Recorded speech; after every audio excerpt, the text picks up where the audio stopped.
Hello guys, నేను ఈరోజు ఒక ఇంట్రెస్టింగ్ స్టోరీ చెప్పడానికి మీ ముందుకు వచ్చాను. ఇది ఏంటంటే ద లాస్ట్ సీన్. ఏంటి మీరు ఏం ఆలోచిస్తున్నారు? ద లాస్ట్ సీన్ అంటే ఇది ఇప్పుడు జరిగిన ఒక రియల్ ఇన్సిడెంట్ స్టోరీ నేను ఇప్పుడు మీకు చెప్పబోతున్నాను. అందులో నేను పెట్టుకున్న పేరు ఒకటే, the last scene but ever. ఇప్పుడు స్టోరీలోకి వెళ్తే వంశీ అని చెప్పి ఒక అబ్బాయి చాలా లాంగ్ టైంలో వాడికి ఒక జాబ్ వచ్చింది. ఇప్పుడు రాని ఒక అబ్బాయికి జాబ్ రావడం అంటే ఆలోచించాల్సిన విషయం కాదు. సో వంశీకి ఏమొచ్చి ఒక జాబ్ వచ్చిన తర్వాత అతను ఆలోచించుకునేవాడు అనమాట. అంటే నేను ఏదైనా ఒక సక్సెస్ అవ్వాలి, ఏ సిచ్యువేషన్స్ వచ్చినా సక్సెస్ అవ్వాలని చెప్పి ఆలోచించుకునేవాడు. అయితే సడన్గా అబ్బాయికి జాబ్ రావడం ఇంట్లో అందరికీ తెలిసి చాలా హ్యాపీగా ఫీల్ అయ్యారు. కానీ సడన్గా అబ్బాయికి డౌట్ ఏంటి అంటే, నేనే ఇంత బాగా నేను వెల్ పర్ఫార్మెన్స్ ఇచ్చాను, నేనే ఇంత సడన్గా ఇంతగా నేను ఎలా చేయగలుగుతున్నాను అని చెప్పి సడన్గా చాలా డౌట్స్ వేసింది. ఓకే, అప్పుడు సడన్గా వాళ్ళ డాడీ దగ్గరికి వెళ్తాడు. డాడీ, ఇప్పుడు నేను చెయ్యాలి, ఏ సిచ్యువేషన్స్ వచ్చినా నేను పెర్ఫార్మెన్స్ చెయ్యాలి అని చెప్పి ఆలోచిస్తాడు అనమాట.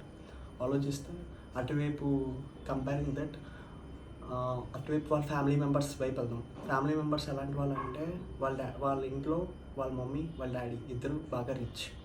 అంటే ఎలాగంటే రిచ్ అంటే వెరీ రిచ్, మామూలు రిచ్ కాదు, చాలా ఎక్కువ. అలాగే మనోడికి రీసెంట్గా జాబ్ వచ్చింది, మంచిగానే ఇంట్లో మొత్తం అంతా ఫ్యామిలీ అంతా ఓకే, నార్మల్, అంతా బాగానే ఉంది. మొత్తం ఎన్ని సిచ్యువేషన్స్ వచ్చినా కూడా అంతా నార్మల్. ఓకే, సడన్గా ఒక్క రోజు ఏమైందంటే, సడన్గా మొన్న ఇప్పుడు రీసెంట్గా ఒక ఇన్సిడెంట్ అయితే ఏంటి ఆ ఇన్సిడెంట్ అని చెప్పి అతను ఆలోచిస్తూ ఉంటే,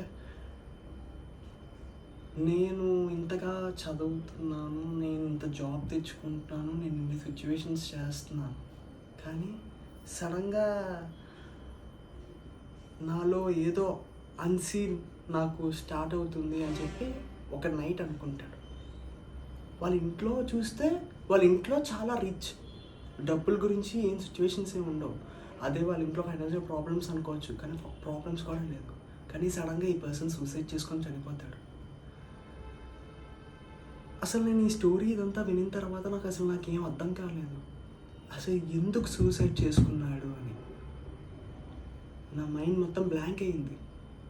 ఎందుకు సూసైడ్ చేసుకున్నానో నా మైండ్ మొత్తం బ్లాంక్ అయింది.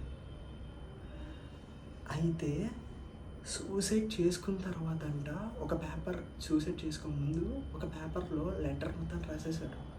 డాడీ, నేనేమొంచి ఇలాగా సూసైడ్ చేసుకుంటున్నాను, మీరు 7th క్లాస్లో నన్ను తిట్టడం వల్ల నేను సూసైడ్ చేసుకుంటున్నాను అని చెప్పి లెటర్లో రాశాడంట.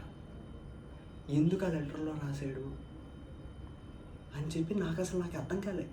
ఏంటి 7th క్లాస్లో ఆడేంటి, 7th క్లాస్లో వాళ్ళ డాడీ తిడితే ఇప్పుడు సూసైడ్ చేసుకోవడం ఏంటి అంటే, అసలు వాళ్ళ పేరెంట్స్ కూడా అసలు అర్థం కాలేదు.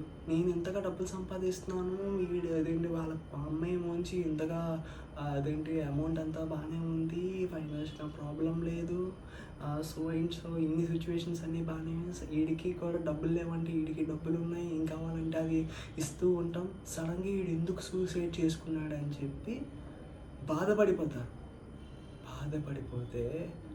అనుకున్న సిచ్యువేషన్ ఏంటంటే, ఏ సిచ్యువేషన్స్ వచ్చినా కూడా నాకు ఈ లైఫ్ నచ్చలేదు అని చెప్పి డిసైడ్ అవుతాడు ఇక్కడ ఆడ మైండ్లో. ఎందుకు అంటే, లాస్ట్ 2 years ముందు ఆడికి ఒక బ్రెయిన్ యాక్సిడెంట్ జరుగుతుంది. కానీ వాడు ఇంట్లో చెప్పడు. ఏంటి ఆ బ్రెయిన్ యాక్సిడెంట్ అయిందని చెప్పి వాడు ఇంట్లో చెప్పడు. కానీ he was safe and secure. హాస్పిటల్కి వెళ్తారు, మొత్తం అంతా ట్రీట్మెంట్ అంతా బాగానే జరుగుతుంది. బట్ అక్కడంతా కొంచెం ఫ్రెండ్స్కి తెలుసు, కానీ ఇంట్లో ఏం చెప్పద్దు, నేను వాళ్ళ ఇంట్లో ఉంటాను, ఒకవేళ మమ్మీ డాడీ ఎవరైనా కాల్ చేసినా కూడా నేను మా ఫ్రెండ్స్ దగ్గర ఉన్నాను అని చెప్పి చెప్పు అని చెప్పాడు. ఓకే, ఎవ్రీడే ఆ రోజు అలాగే నైట్ కాల్ చేశారు డాడీ. హలో అని కాల్ చేశారు. కాల్ చేస్తే వంశీ ఎక్కడున్నావు అని అన్నారు. డాడీ నేనేమోంచి నేను మా ఫ్రెండ్ వాళ్ళ ఇంట్లో ఉన్నాను డాడీ, సో అండ్ సో మీరేం టెన్షన్ తీసుకోవద్దు, నేనంతా హ్యాపీగానే ఉన్నా, మీరేం టెన్షన్ తీసుకోవద్దు అని చెప్పాడు. కానీ అక్కడ ఫార్మ్ ఆఫ్ రియాలిటీ ఏంటి, అక్కడ ఆడికి బ్రెయిన్ సర్జరీ జరుగుతుంది.